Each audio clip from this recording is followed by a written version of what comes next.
Katsuhiro Sato is a NEET, a hikikomori. Using more familiar terms, Sato is an incel who is unemployed. He seeks no further education and has no training. He's lived on his own in his room for years now. Due to this, he has social anxiety. After years of stationarity, he has lost connection with his friends, family, and purpose. After some time, he gets in contact with this girl who wants to save him from his terrible life. Sato rejects it. He does everything in his power to reject it. He doesn't want to believe he needs to be saved. He creates excuses, even going as far as to create a hentai game, although he knew this wouldn't actually fix the problem. The real problem was that he was feeling empty and devoid of true drive and purpose. Hentai itself is fake. It's twisting reality. It distorts what he expects from relationships and people. Those characters are perfect and can do no wrong. Real girls are not like this. Real girls are not perfect, and neither are you. You have to accommodate them. They don't mindlessly conform to your every desire. Those games feed the male fantasy. This, however, is a fantasy, and it distorts what love is supposed to be. Love is growing with someone. You experience the peaks and valleys with them. It tends to highlight your flaws as a person. Now you don't only think about yourself, but you're thinking about someone else. Learning about these flaws hurts. It's not immediately gratifying. This is how simulating romance robs you of its true joy.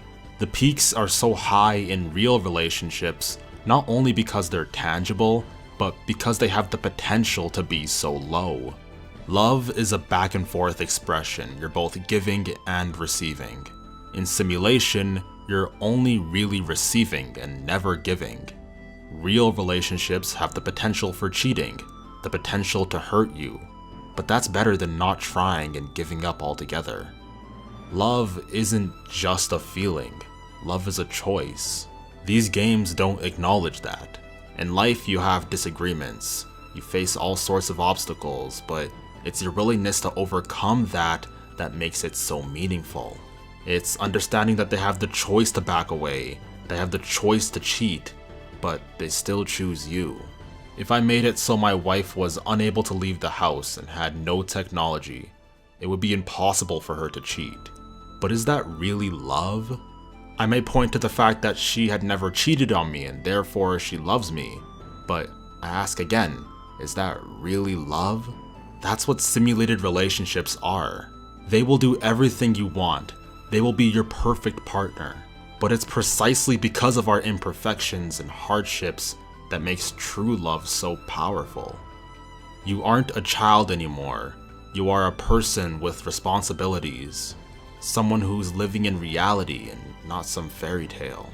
The simulated girl will never hurt you, never betray you, and because of this, they cannot love you. They're a program, not a dynamic, individual person capable of actual love. When you interact with a human, and you have positive interactions with them, and they do something nice for you, it means a lot more than when a program does it. They understood the sacrifice they were making and did so willingly and lovingly. They could have made another choice, but chose this one, for you. Love has the potential for emotional ruin, but also the potential for great joy. This is reality, this is tangible, this is raw, this is living in the real world. This is the concept Yamazaki was unable to understand. Can't you see that women are nothing more than mere humans? The concept of moe doesn't even exist in the real world. You talk big, but you're no different than me! Admit it, you're in love with that Nanako girl from your school, aren't you? You even used her as the model for the heroine in the game, didn't you?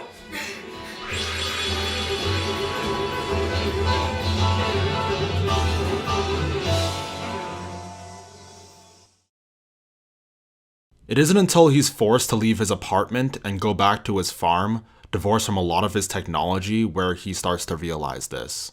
I want to make it clear, first of all, that technology isn't bad or even demonized in the show. It is an effective means of communication and entertainment. Yamazaki still has a lot of manga in his room, but it shouldn't replace the real thing. It's not confirmed or anything in the anime, but it is my personal belief that once Yamazaki disassociated himself from his old addiction, spending more time with his family and not people he didn't like in his school and keeping to himself in moe, he was able to open himself up to the real experiences. So much so that after what seems to be a few months, he got himself a fiancé. Sato doesn't want to live in this world. He wants to rot his life away as a hikikomori. Every attempt to fix him, he rejects. On some level, he knows what he's doing is wrong and wants something edifying. But he has become such a slave to his lifestyle that he feels as though he can't change. He's mindlessly going through life and not even enjoying it, but he's just so used to it that he mentally cannot make himself change.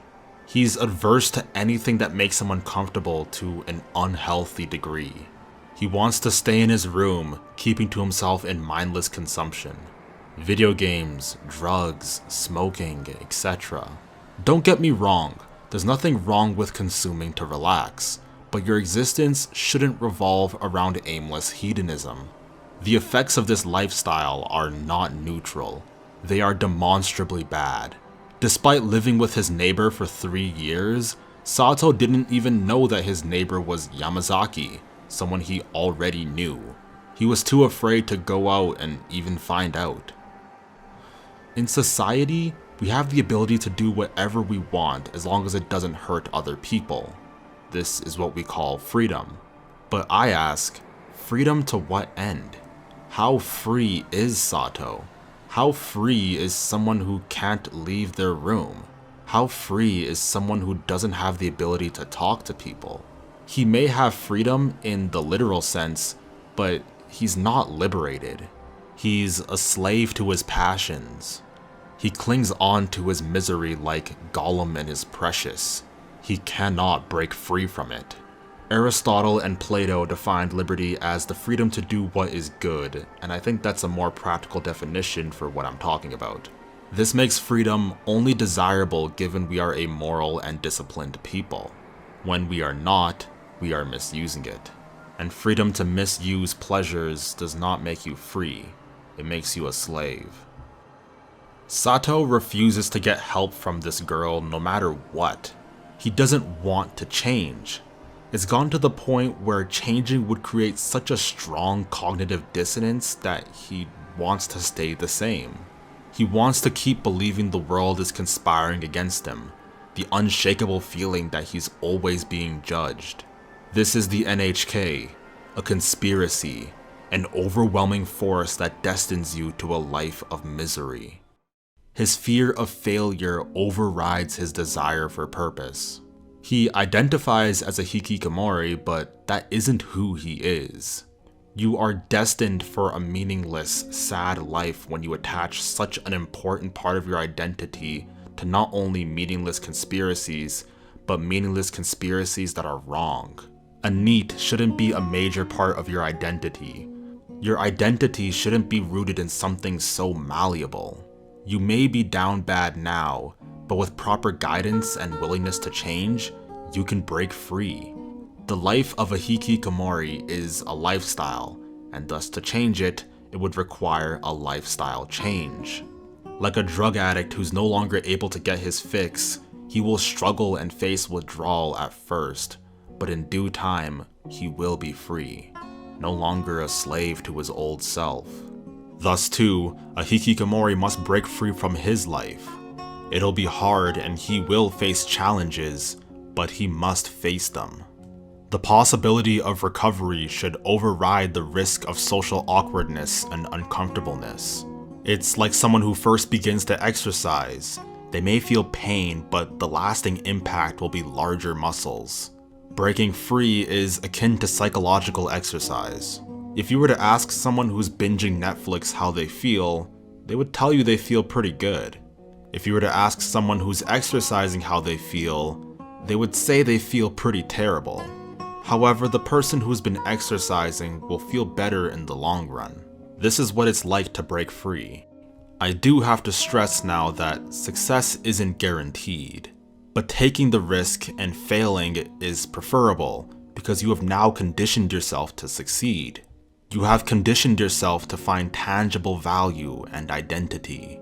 If a drug addict quits indulging, it may not fix his marriage, but it does condition him to at least begin the healing. Fulfillment and joy come from what is real: family, nature, experience. Fulfillment cannot be bought. This rich man had bought an island all to himself, but had no fulfillment. He's a divorced man who felt used by his wife and didn't want to live. Him and a couple other people on the beach wanted to take their life away for different reasons.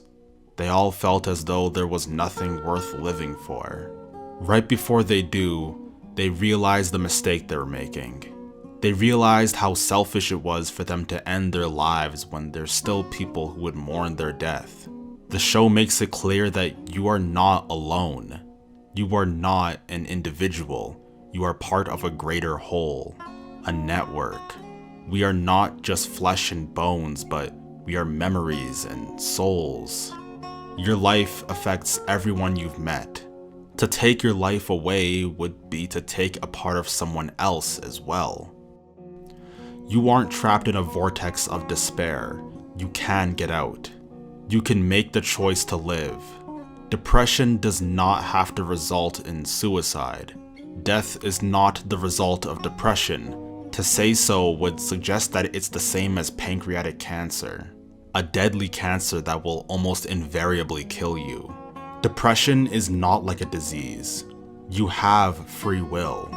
You do have the choice to live. A decision made in pain and despair is still a decision.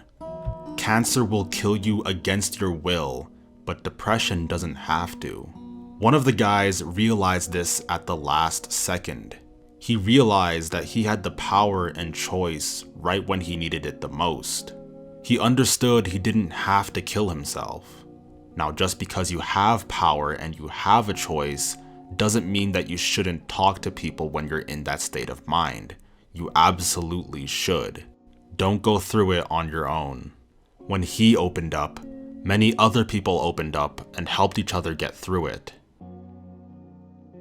At the end of the series, Misaki, feeling hopeless, tries to commit suicide. She's been nothing but a burden to everyone she's been around, and no one wants to see her. She's completely worthless. Less than worthless. She actively hurts everyone she meets. The only person she found solace in was Sato, but even then those feelings weren't reciprocated. Sato, even someone Misaki considered even more worthless than herself, ended up not even needing her. Ended up not even wanting her. There must be some god conspiring against her. Her own NHK. What's even the point of living? Humans have this deep desire to feel needed and important. It's why people take on fulfilling jobs. It's why people have kids. It's what separates us from animals. Animals are content with eating food and playing. Humans have this elevated desire to be appreciated, needed, to feel as though they're making a difference. When robbed of that feeling, we feel empty. Misaki felt as though the cat needed her. She didn't care if the cat would leave if she stopped feeding him. She just needed the assurance that she was needed somewhere. This is what makes Sato and Misaki's deal at the end so powerful to me. At the end of the series, Misaki and Sato come to an agreement that they will keep each other alive no matter what. They see themselves as useless and worthless, but they don't care because they see each other as having infinite value, so they would never let each other die. They derive their purpose not caring about themselves, but caring about each other. It's a morbid, depressing, but also somewhat romantic agreement. As humans, we want to feel challenged and overcome those challenges with hard work. We find it innately satisfying to level up, so to speak. This is why going to the gym and working out is so satisfying. This is why reading a book from back to back is so cathartic. You feel as though you accomplished something and that you're leveling up. This, by the way, is also what makes video games so addicting. You aren't actually doing anything or leveling up, but you feel as though you are. For some time, video games gave Sato a false sense of accomplishment. There's nothing wrong with playing games as a hobby, but this shows exactly how dangerous video games can be if played too much, especially without that being your job. It makes you think you're the biggest winner in the world, when in reality you've actually done nothing. This will, in turn, downregulate your baseline motivation to do real, tangible things. This primal drive we have to improve and get better is satiated. Sato understands this feeling of accomplishment is rewarding, but he needs to redirect himself to primarily get that feeling from working on something tangible. It isn't actually just limiting video games or quitting smoking or quitting pornography in and of itself that will reap major rewards. It's the philosophy of retraining yourself to put in time and effort before reaping rewards. To put in work in order to succeed, to exercise in order to feel healthy, to study in order to be smarter, and many other examples. Difficult problems require difficult solutions. What you find in life is that you cannot solve difficult problems easily. If there's a serious problem that has a simple solution, chances are it's not really a solution. If there was a pill that made you lose 10 pounds, it probably isn't all it's cracked up to be. This was acknowledged in the pyramid scheme arc. Megumi got trapped in the pyramid scheme because she thought her brother's major problem could be solved with a simple solution. Thankfully, Sato gets a job as his family's situation becomes worse. Similar to Megumi's brother, he was forced to adapt as the situation changed. This was incredibly hard for them, but it eventually worked out. I suppose being deprived of the basic necessities of food and water can do that to you. Finding happiness is not avoiding suffering. Happiness is often found going through suffrage and overcoming it. If the story were to continue on its current trajectory, I believe Sato and Misaki should eventually find value apart from each other and fully overcome their problems. As seen with the gamer, self-help books and philosophy aren't the cure in themselves. They're supposed to guide you towards fixing yourself. You can lead a horse to water, but you can't make it drink. And I think that's a good note to finish this video on. Don't just sit around here reading about fixing things. Don't sit around watching videos about fixing things, even my videos. Go out there and actually fix things. You can read all you want about the science of exercise and the technique of the bench press, but until you actually do it, you don't know what it's like and you won't truly understand it. So get out there and get shit done. Don't just learn about it on a philosophical level. Do it for yourself so you can truly understand it. Thank you for watching. Don't forget to like, comment, and subscribe. I'll see you all next time. Peace.